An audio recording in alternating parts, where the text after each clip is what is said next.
Hello and welcome to all our viewers in Nigeria and around the world to News Prime on Global TV live in the nation's capital, Abuja. I am Jumai Manson. Now the news in full. Former Vice President Atiku Abubakar has urged the federal government to address the economic hardship the Nigerians are going through in 2024.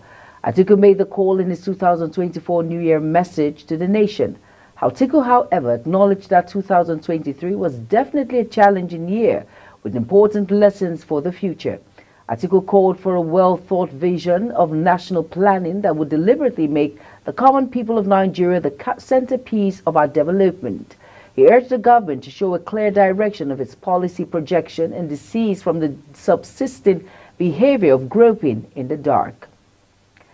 Governor Sheriff Oborevwori of Delta State has approved 15 hectares of land as a take-off site for the Federal University of Medical and Health Sciences, Kwale Idokwa, West Local Government Area. Oborevwori, who stated this when he received leaders and stakeholders of the Ndoka Nation at Government House Asaba, said the university will open up more development in Kwale and its environs. The governor noted that because he was focused on the development of all parts of the state, he had deliberately avoided citing any project in his Osibi community.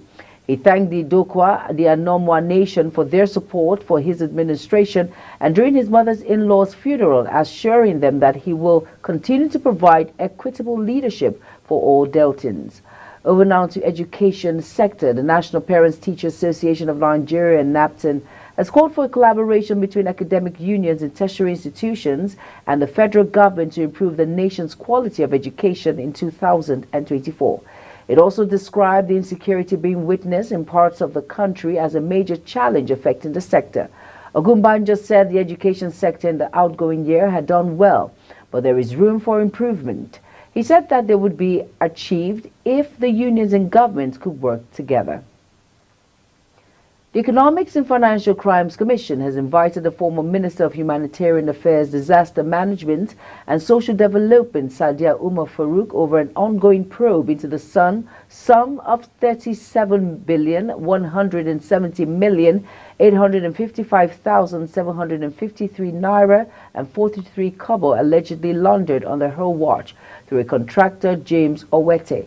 The former minister was asked to appear before interrogators at the EFCC headquarters, Jabi, Abuja, on Wednesday, January 3, 2024, to explain the alleged fraud. An exclusive document revealed on Saturday. The Nigerian Meteorological Agency has revealed a weather forecast projecting the prevalence of slight dust haze in the northern region of the country on Sunday. NIMNET's weather outlook released on Sunday in Abuja predicted the prevalence of slight dust haze across northern region of the country with improvements in horizontal visibility. As a prevailing weather condition across the country, dust haze continues to impact visibility with gradual improvement expected in certain regions. The agency anticipates that the northern region of the country will experience slight dust haze throughout Sunday, which may affect horizontal visibilities. In light of these weather conditions, NIMNET has advised individuals to take precautions to mitigate the impact of the dust haze on outdoor activities and travel. This indicates using protective gear such as face masks and goggles to reduce exposure to airborne particles and safeguard respiratory health. Additionally, individuals with respiratory conditions are encouraged to limit outdoor exposure during this period and seek appropriate medical advice if experiencing any diverse health effect related to the dust haze. NDLEA arrested 1,016 suspects and seized 9 tons of illicit drugs in Kano State in 2023. The commandant of the agency in Kano State, Abubakar Idris Ahmed, speaking on Sunday in Kano, noted that the suspects arrested were 40 females and 976 males. He said the agency secured 102 convictions in the outgoing year and secured the forfeiture of 5 vehicles, just as 104 cases were still pending in court. Idris Ahmed also noted that the drugs seized were 6,098 kg of Indian hemp, 1,696 kg of codeine and tramadol, and 1,335 kg of cocaine, heroin. The command also destroyed more than 50 tons of assorted narcotic drugs and psychological substances in 2023, he added. Let's quickly go on a quick break. Primetime News, it will be back soon.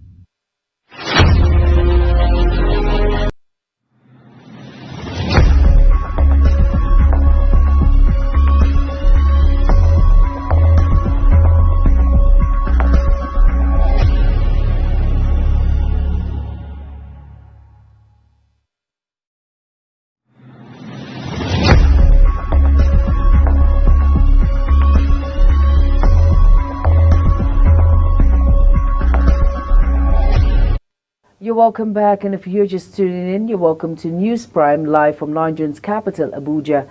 Remember, we're on StarTimes channel 276. You can follow us on all social media platforms using @Global TV NG and other handles now showing on your screen. Moving on now in the news, on the foreign decks, Kyiv on Sunday said he had destroyed 21 of 49 Ukrainian-made Shahed drones fired by Russian overnight, adding that 6 guided missiles had also targeted the northeastern city of Kharkiv. The French-Russian strike came a day after an unprecedented attack on the city of Belgorod, and as the two sides took turns accusing each other of pummeling civilian areas of their shared frontier region over the weekend.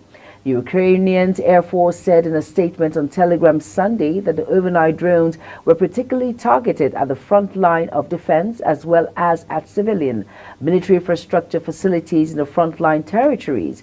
It did not say whether the 6 missiles had hit their targets.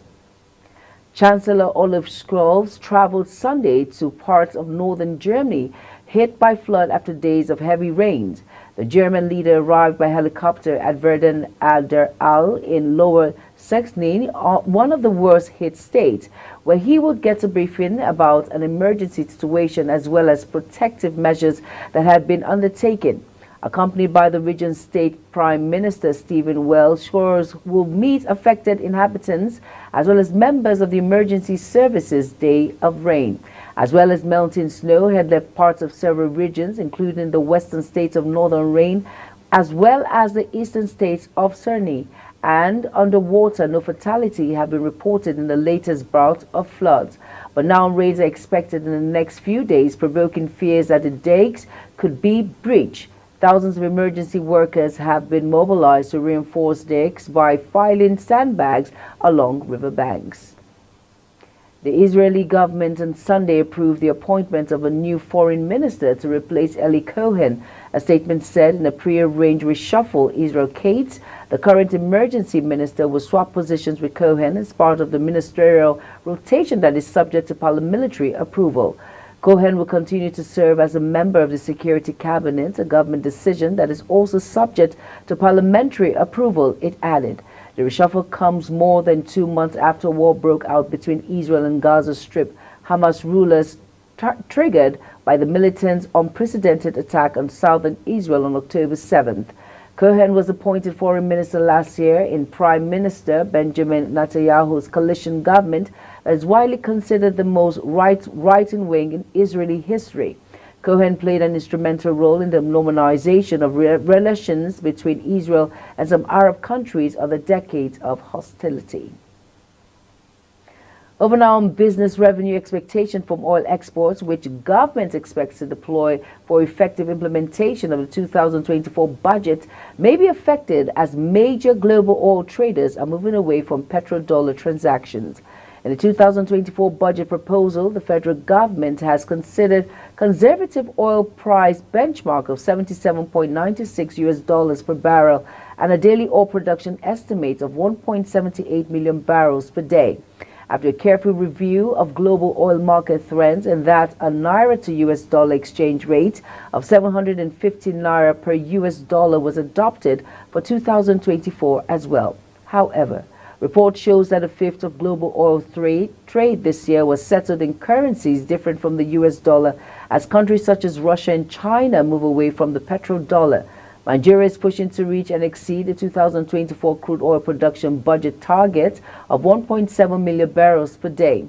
Minister of State for Petroleum Resources Oyehanneke Lakpobiri said that the country can boost crude oil production in 2 million per day. Over now to sports. Rafael Nadal left the door ajar Sunday to continue after the 2024 season, but conceded there was a high percentage that he was on his last trip as a player to Australia. Speaking ahead of his comeback from a 12-month injury absence at the season-opening Brisbane International, the 37-year-old Spaniard said he did not know for sure what the future held. The 22-time Grand Slam champion said that last year, with surgery for a hip injury, had been tough and contemplated quitting at one point during his recovery.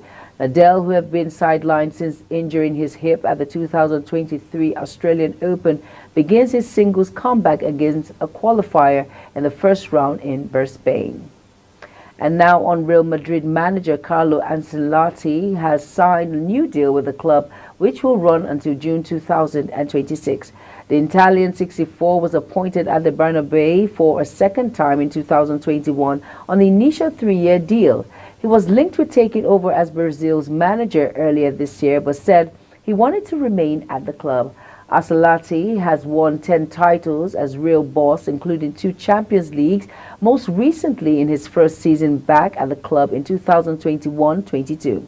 He has also lifted 1 La Liga title, 2 Copas del Rey, 2 Club World Cups, 2 European Super Cups, and the Spanish Super Cup ones. The Real manager is the only coach to have won 4 European Cups, while he is also the first to win all 5 major European leagues in Italy, England, France, Germany, and Spain. And that's it on News Prime, and it came to you live from Nigeria's capital, Abuja. Remember, we're on Star Times channel 276.